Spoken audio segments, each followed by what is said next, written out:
Here is the news from Australia. This is my personal view and not the view of the Australia East Timor Association. Some of you know we've recently had a change of government. We got rid of Scott Morrison and the Liberal Party Conservatives, and now we have the Labor Party Conservatives.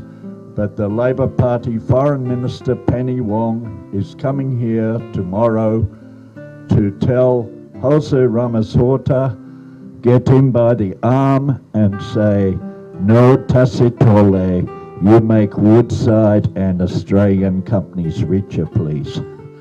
But that is a big gamble for your country, because by 2030, Dili may be under 2 meters of water. That will make the last flood look like a trickle. Believe that the gas from Greater Sunrise may be more secure if it does go to Darwin, where Timor-Leste would get 80% of royalties, than if it goes to a new development, Tasitolo. But the issue has to be resolved by the Timorese, because you are the ones taking the gamble. Because by 2030, climate change may have destroyed Dili. The polar caps are melting. Australia and Timor-Leste to be discussed tomorrow by Jose Ramos Horta and Penny Wong, the Australian Foreign Minister.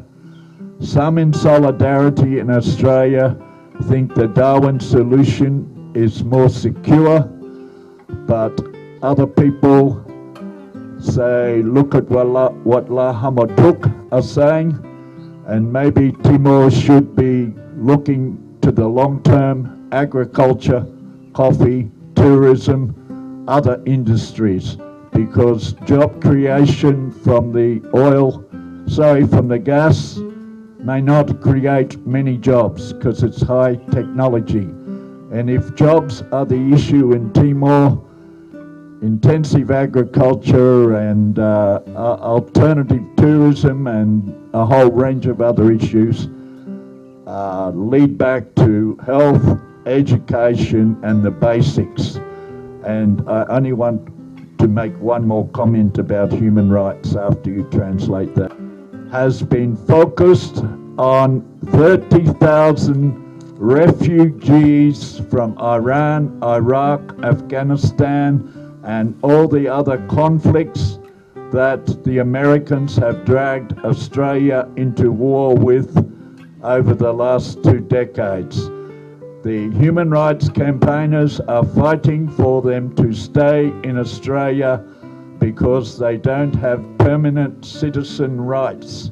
The other issue of human rights that is dominant in Australia is the Indigenous Aboriginal peoples, whether they get recognition by Parliament, whether or not there is a treaty between the white colonial settler state of Australia and the Indigenous landholders. This is the important issue, the issue of human rights in the region, the issue of missing people, and the issue of democracy in Timor is very low down on the agenda. But you'll be pleased to know friendship between Australia and Timor at the people-to-people level is growing, because we remember how the Timorese saved our commandos in World War II. Nearly everyone in the Australian Army supports Timor-Leste's progress. Our politicians make good speeches saying Timor-Leste will always be our friend, but like the Solomons, Australia is going into bat in cricket terms on behalf of the USA in its superpower war with China and the Soviet Union, and the result of the Ukraine-Russia war will be no longer the US superpower. It will be multipolar world again, and as America goes into decline, it could possibly threaten an outbreak of war within the Asia-Pacific region by competition between America and China. And Australia is worried about this.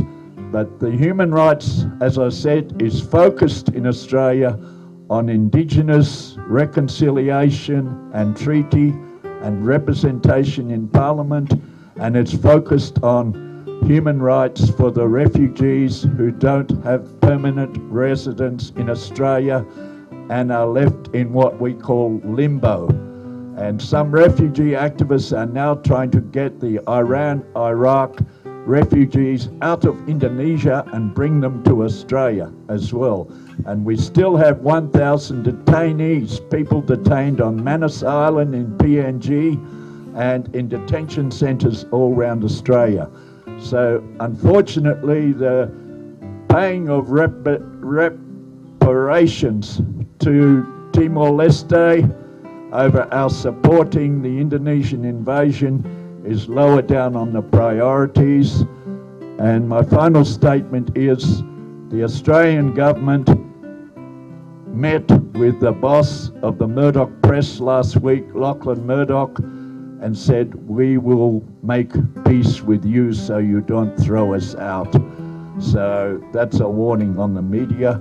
And the Bernard Collaery case has led to a great victory for Timor and for Australian human rights, because he was the whistleblower over our government's, plural, stealing your resources for the last 20 years in the Timor Sea. But he should get compensation, and so should the spy, Witness K, who pleaded guilty. He should get his passport back, and because they have both lost 10 years of their lives. I have to point out, I forgot to mention that AJAR has had an impact in Australia. There have been 2 documentaries, one in preparation on the reuniting of families. One is the family of the original 75 president, I think it was. I have met some of the family north of Sydney and Wyong, and there's a brother in Melbourne and a sister in Queensland, and the other brother has been in Jakarta for 40 years. So, you know, that's been a TV documentary in the making. And there's been another special that was been on Australian national television. So AJAR's work here in Timor has had an impact in Australia, as has HAC's work has had an impact globally. So don't underestimate your small numbers. You guys are famous throughout the Asia Pacific for being shit stirrers. And on the question of shit stirrers, that's an Australian word which means I'm not a diplomat.